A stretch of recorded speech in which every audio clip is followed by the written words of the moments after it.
Bạn đang nghe tiểu thuyết Quả lệnh, tác giả Bạch Kỳ Dân. Hãy bấm đăng ký kênh để nhận được thông báo khi có chương mới nhất. Chương 78, Giữa muôn trùng vây.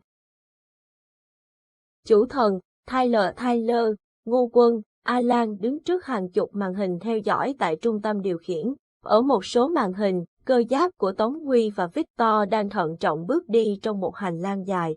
Trên đường đi còn hạ hơn 2 nhân viên an ninh. Tyler không khỏi lộ ra cái cười khinh thường.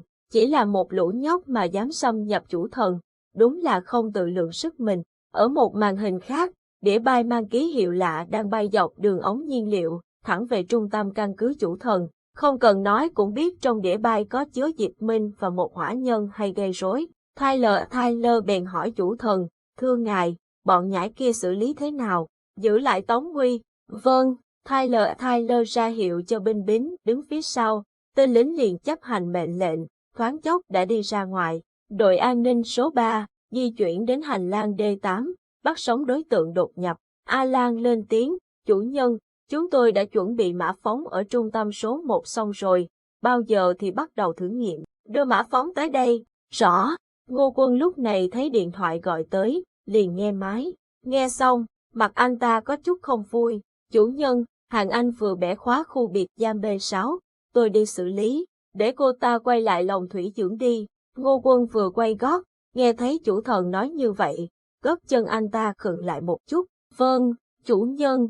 Lúc này, lại có thân vệ vào báo, lực lượng bảo hộ của Nepheli đang chuẩn bị khiêu chiến với căn cứ vệ tinh X. Hình như bọn họ đã biết chúng ta bắt tổng thống của bọn họ, hiện tại đang triển khai mấy chục tàu chiến tấn công vào căn cứ vệ tinh. Lực lượng không quân cũng đang dàn quân trên bầu trời phía đông. Xin chủ thần cho chỉ thị, ta biết thế nào hắn cũng sẽ chuẩn bị mà, cho người của ta ở căn cứ X rút hết về, chuẩn bị cho nổ căn cứ khi bọn chúng đổ bộ xuống. Vậy còn tù nhân thì xử lý thế nào? Giữ lại đứa con của hàng Anh, còn Vinh Do thì giết đi. Rõ, chủ nhân. Hiện tại Brown đã bố trí 10 tàu ngầm quân sự quanh BLS-2501, bên ta đã bố trí sẵn lực lượng làm mồi nhử, vừa ngăn cản thủy binh của hắn. Tyler nói, tốt lắm, theo đúng kế hoạch để hắn cướp tàu đi. Rõ, chủ nhân. Nhìn tàu của hỏa nhân vẫn đang tiến lên phía trên, chủ thần lạnh lẽo nói, Diệp Minh vẫn là một tên cứng đầu, lai tạp 2 dòng máu, lại nhiễm cái tính xấu của người địa cầu không biết thức thời rồi. Tyler, lần này không bắt được hắn, thì ngươi tốt nhất là quay trở lại làm một kẻ tàn phế đi.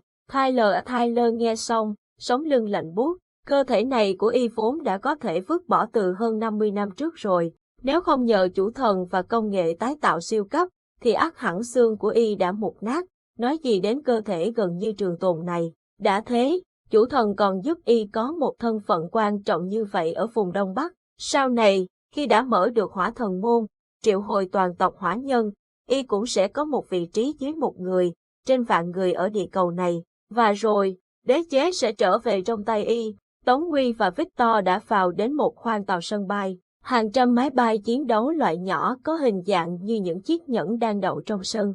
Tống Huy chưa tiếp cận với thể loại vũ khí chiến đấu như thế này bao giờ, không khỏi ngạc nhiên. Trên mỗi chiếc nhẫn đều có khoảng 10 lỗ nhỏ.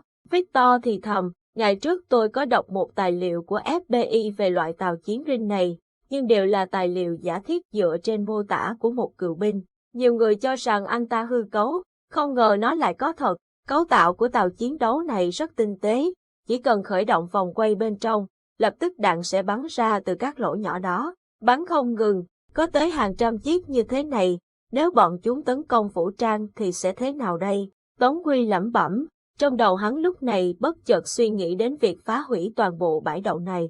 Victor hiểu cảm giác của hắn, nói, kệ nó đi, chúng ta làm việc chính thôi. Được, Tống Huy bật thiết bị quét không gian, ghi nhận điểm đến rồi tiếp tục cùng Victor di chuyển đến trung tâm điều khiển căn cứ. Phía trước sẽ là một bức tường an ninh bất khả xâm phạm. Bây giờ, tôi sẽ tháo nguồn năng lượng để vô hiệu hóa bức tường an ninh này.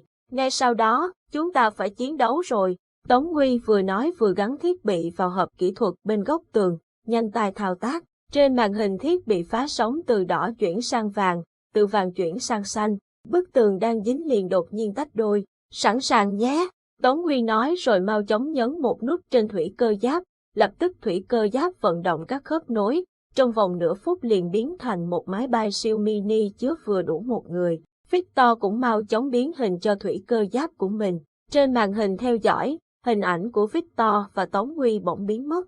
Một tên lính vội chạy vào báo cáo, tư lệnh, hai kẻ đột nhập đột nhiên biến mất. Lực lượng an ninh số 3 đã bị mất dấu, khởi động thiết bị phát hiện tàng hình.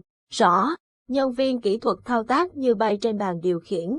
Cho đến khi bắt được tín hiệu của Tống Huy và Victor thì đã thấy hai người đã vọt qua tường an ninh, tiến vào gần tới trung tâm điều khiển.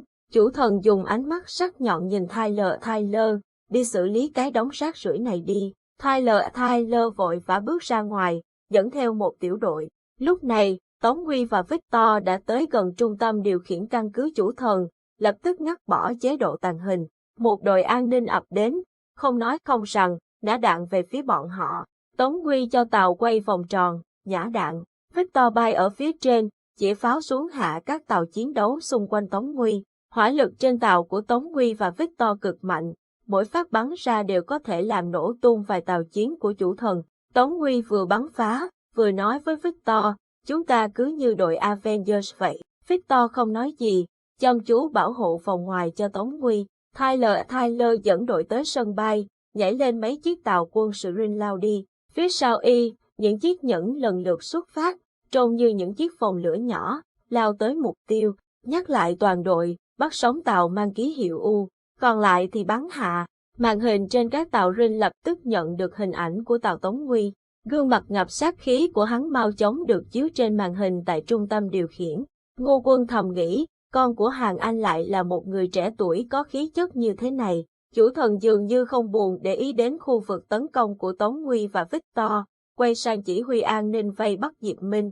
Lúc này Tyler đã đuổi kịp Tống Huy, liền cho các tàu Rin bao vây hắn và Victor ở giữa.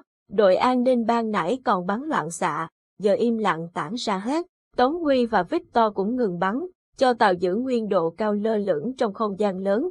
Đối mặt với Tyler, lại được gặp mày rồi. Ngươi cũng gan lớn thật đấy, dám xông vào đây, có phải là vì ghét ro, đừng nhắc tới cái tên buồn nôn ấy trước mặt tao. Tống Huy mặt lạnh nói, vậy thì chắc là vì Hàn Anh rồi, tên của bà ấy không phải để mày gọi. Ha ha, được thôi, bây giờ chúng ta tiếp tục chơi, hoặc là ngươi đầu hàng, hay là ta sẽ bắt ngươi rồi để ghét ro chứng kiến sự thảm hại của ngươi, dựa vào bản lĩnh của mày mà cũng đòi bắt tao. Tống Huy nói xong, liền nã một phát đạn tự hành thẳng mặt Tyler. Y khẽ nghiêng tàu Rin, liền qua một góc để tránh được phát đạn của Tống Huy. Quả đạn bắn trúng tàu phía sau, khiến nó nổ tung. Niêm phong cửa an ninh lại. Tyler tức giận, Diệp Minh hay Tống Huy đều cùng một ruột, ra tay trước, nói sao. Cửa an ninh lập tức đóng kín. Tống Huy và Victor bị quay ở giữa, đồng thời cũng không thể kích hoạt chế độ tàng hình. Có kích hoạt thì cũng vô ích. Victor ở bên trên Tống Huy, nói qua kênh liên lạc, James, phòng điều khiển cách 500 mét hướng 2 giờ. Ý em là gì? Victor có vẻ hơi bất an. Lúc bay vào tôi đã đặt một tổ hợp chất nổ cửa an ninh. Anh bắn thẳng vào đó rồi thoát ra khỏi đây, tới trung tâm điều khiển. Victor, đừng chần chừ, cứ bắn nát hết là được. James, tôi không bỏ lại em đâu. Tôi mà lại phải chết ở cái chốn toàn thằng ngu này được sao? Đi Victor. Lúc này, Diệp Minh và Alekov đang tăng tốc bay dọc đường ống năng lượng. Alekov vừa lái tàu vừa tiếp tục thao thao bất tuyệt, tên của ngài là Frederick. Diệp Minh thở dài, nói, một cái tên độc đến xoắn cả lưỡi. Ngài thuộc dòng họ Rockefeller, cái họ thổ tả. Alekov tỏ vẻ không hài lòng, ngài Frederick Rockefeller, ngài vừa tổng sĩ vả dòng dõi hoàng tộc của mình. Tổng sĩ vả sao? Trên hành hình Yamaha cũng có từ này. Yanara chứ không phải Yamaha, còn từ kia là tôi học được từ người địa cầu. Yanara, đến cái tên cũng nghe thật ẻo lả. Được rồi, tôi chẳng hiểu cậu nói cái gì luôn, cứ gọi tôi là giáo sư Diệp được rồi. Tuân lệnh quân chủ. À, giáo sư Diệp. Đúng lúc này, tàu của Alekov vọt ra khỏi không gian tối của đường hầm. Ánh sáng chói lóa từ đâu ập tới khiến cả hai chói mắt. Chưa kịp định hình thì ngay lập tức, một quả tên lửa từ đâu bay tới, tông thẳng vào mạn phải tàu, gây ra một tiếng nổ lớn. Những mảnh vụn của tàu vỡ như pháo hoa, Diệp Minh và Alekov theo mảnh vỡ của tàu bắn ra ngoài. Chỉ thấy hai tay Alekov vung lên vẽ một vòng tròn trên không trung.